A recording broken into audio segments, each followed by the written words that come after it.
Bonjour et bienvenue dans cette nouvelle vidéo. Aujourd'hui, on va s'intéresser à une question fondamentale pour toutes les entreprises.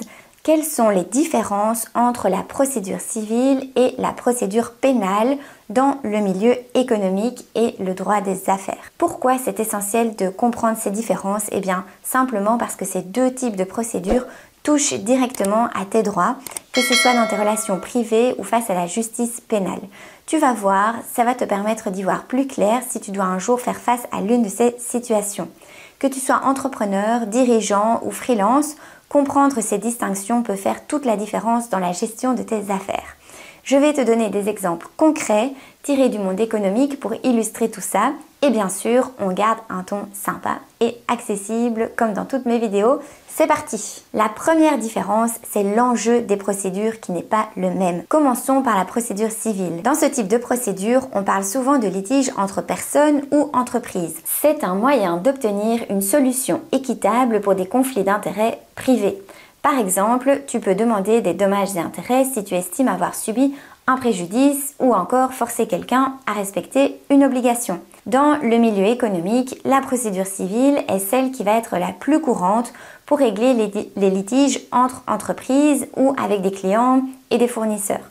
Elle vise à résoudre des conflits privés et souvent avec un enjeu financier. Prenons un exemple. Imagine que tu fournis des services à une entreprise qui refuse de te payer à l'échéance prévue.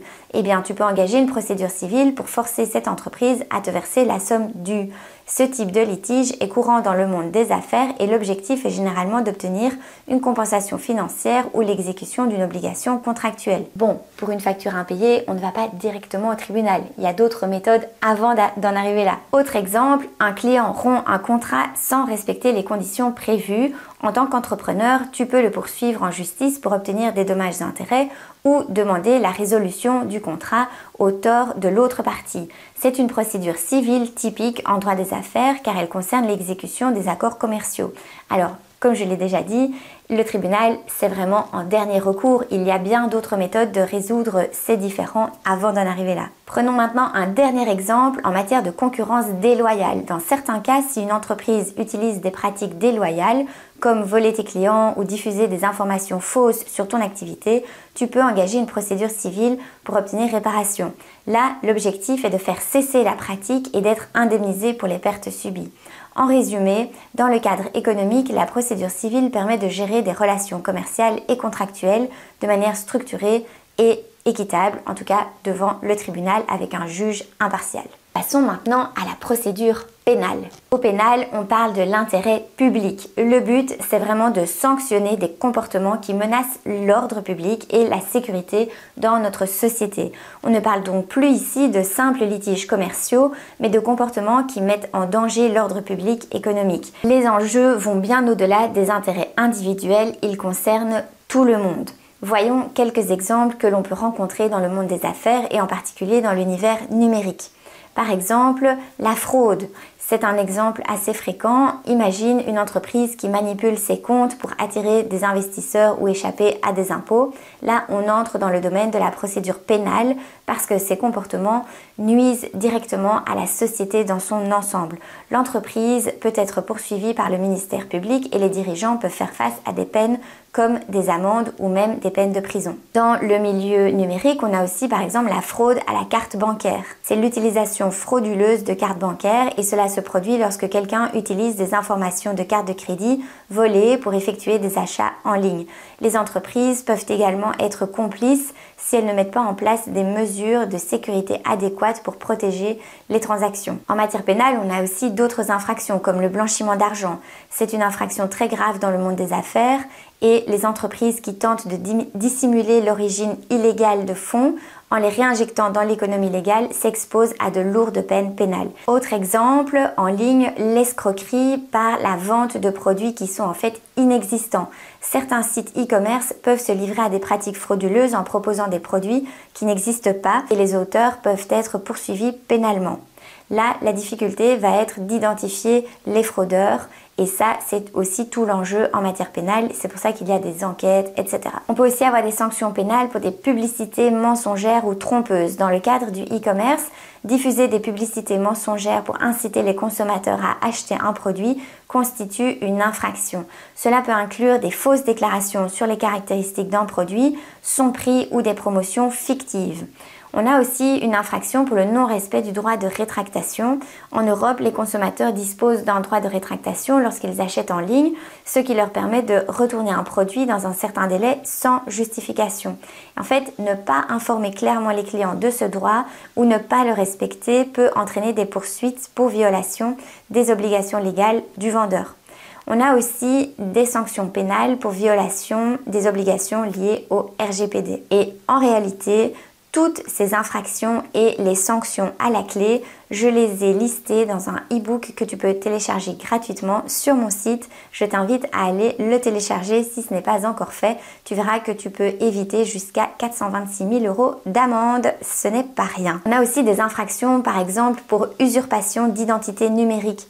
Et ça, c'est une infraction pénale qui survient lorsqu'une personne utilise l'identité numérique d'une autre personne ou d'une entreprise à des fins malveillantes, comme l'accès à des comptes en ligne ou l'usurpation de profils sur des plateformes de commerce ou sur les réseaux sociaux. On a aussi par exemple le piratage ou l'atteinte au système informatique, c'est tout ce qu'on appelle la cybercriminalité.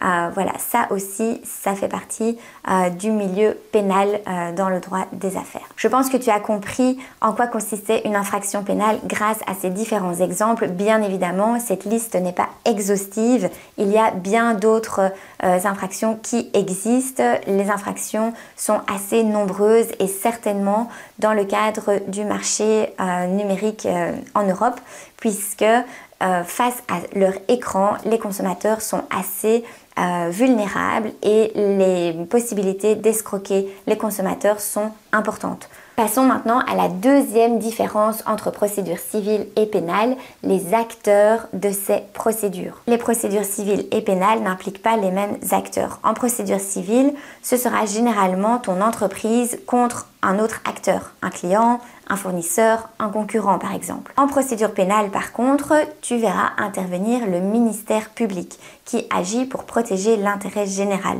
Les sanctions peuvent être sévères allant de l'amende à la fermeture de l'entreprise, voire des peines de prison pour les dirigeants. Et en marge du volet pénal, la personne préjudiciée par les infractions commises, donc on peut dire la victime, eh bien elle peut réclamer la réparation de son dommage devant le juge pénal en se constituant partie civile. C'est le volet civil du procès pénal. Les demandes que l'on formule au tribunal varient également selon que l'on soit devant le tribunal civil ou le tribunal pénal. Les demandes dépendront du type de procédure. Dans le cadre d'une procédure civile, tu peux demander des dommages et intérêts, l'exécution d'un contrat ou encore la résiliation d'un accord commercial par exemple. Dans le cadre de la procédure pénale, c'est le ministère public qui pourra demander des sanctions pénales comme des amendes, des interdictions d'exercer ou des peines de prison.